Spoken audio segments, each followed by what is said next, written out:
first of all, thank you all for being here. I know it's you're all extremely good about traveling to the States when we put on events, and it's nice to be able to come over here once in a while and give you guys a home game to be a part of. So thank you for being here. Can't say enough about the UK, can't say enough about London, can't say enough about this whole tour. Crowds here, you know, I've been coming here for a long time, and it's always been one of my favorite places to be anytime there was a European tour. You knew it was going to be a blast. You knew that everybody that came out was going to want to get crazy.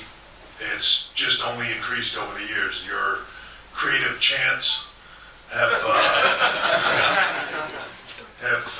increased, some for the better, some not, but but they've increased, and it's always a blast. You know, Cena said it in a wonderful way tonight, and I think you see it sometimes now at some of these shows in the way we're designing and building sets, like where there's a minimalist feature to it, because you know the crowd is the star, and the crowd is the secret, and the crowd is what makes the excitement, and it's everything else. The bells and whistles are bells and whistles, but why we do what we do, why we go out there every night, why these talent go out there every single night, put their bodies on the line, do what they do, put their blood, sweat, and tears into it, is to entertain all of you.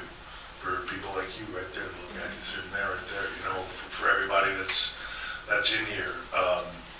It's why we do what we do. So I love the fact that you come here and make a spectacle of yourselves and enjoy it and have a blast and start to finish. It's so I thank you to all of you for that part of it.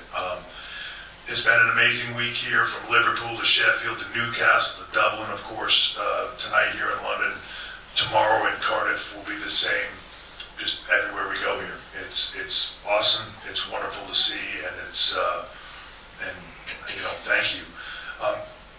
A little bit on the performance side of this, tonight was the highest grossing arena event in the history of WWE. So let that sink in for a moment. In the history of WWE, it's a pretty long history. Highest grossing arena event in its history.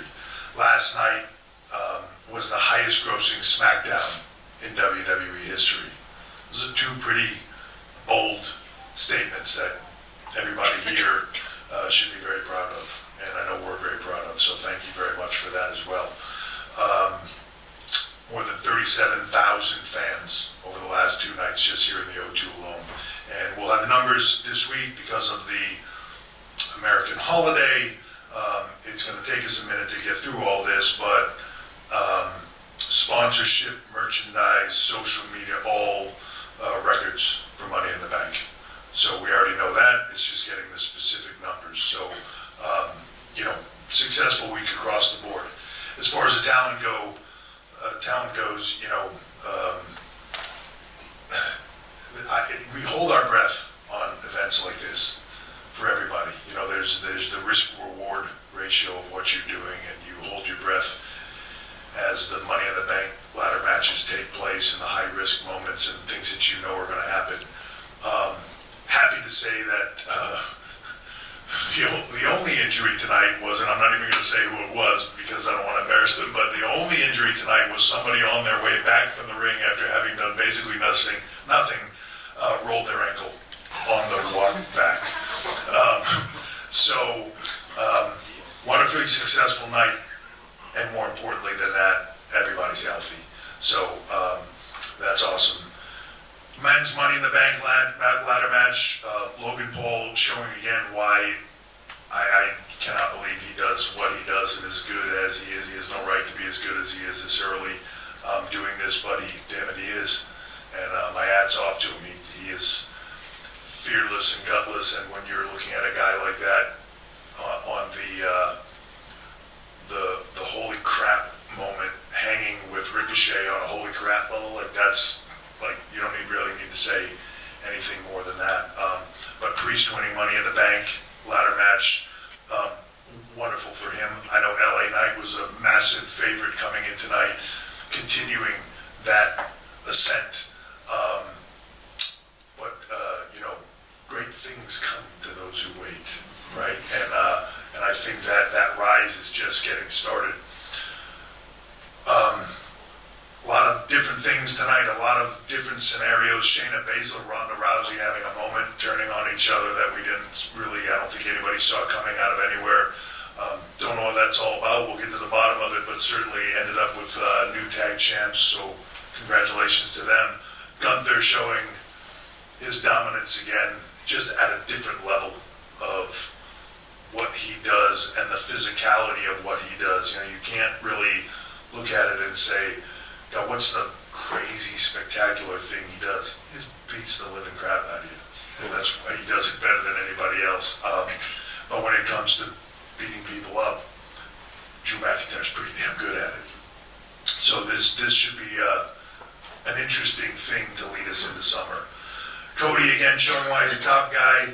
John Cena, nothing to do in the afternoon. Thought he'd pop by here and just say hello. I know he said it all out there, why he's here, why he did this, and is here for that. But truth be told, every now and then in life, you just need a shot of adrenaline. And there is no greater direct main line of adrenaline than standing in front of 18,000 people here at O2 Arena and just doing what you can't do anyplace else in the world. So truth be told, he just needed that. EO, just again, massive night for her. I thought the women had a spectacular Money in the Bank ladder match, very creative finish, literally walking over her damage control leader to get to the top of the ladder and claim her victory. Congratulations to her. Seth Rollins showing why he is the world champion tonight, and Damian Priest already showing what makes Money in the Bank the interesting sort of twist to all of this that it is. And then of course the bloodline. What is it that you kids call it? Cinema?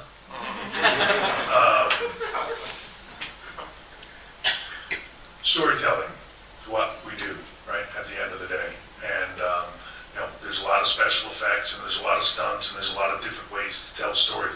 But at the end of the day, there's, whether you're going to movies or whatever, there's everything is great for different reasons. But every now and then there are, films that you go to that hang with you because the story, the emotions of it, all those things were just so impactful and they capture you. I feel like that's what these guys are doing, and when you break that down, there's sort of a moment here where you have the biggest name, household name across the board for what we do, Roman Reigns, and he has elevated tag team champions and the tag team specialty group to main eventing WrestleMania, to beating him here tonight, just taking things to a whole level, elevating all those around him, elevating Sammy, elevating Kevin, elevating the Usos, elevating Solo. It's amazing what he's doing, and my hat's off to all of them. I thought they closed out a spectacular event here, and like I said, my hat's off to all of them, and I just want to say thank you to them because they are why everybody was here at the end of the day. So this all leads us to what should be a spectacular SummerSlam at Ford Field in just 5 weeks in Detroit. Now that we've come to your house, I expect to see all of you there in the States, in Detroit. And with that, I'll open it up to questions.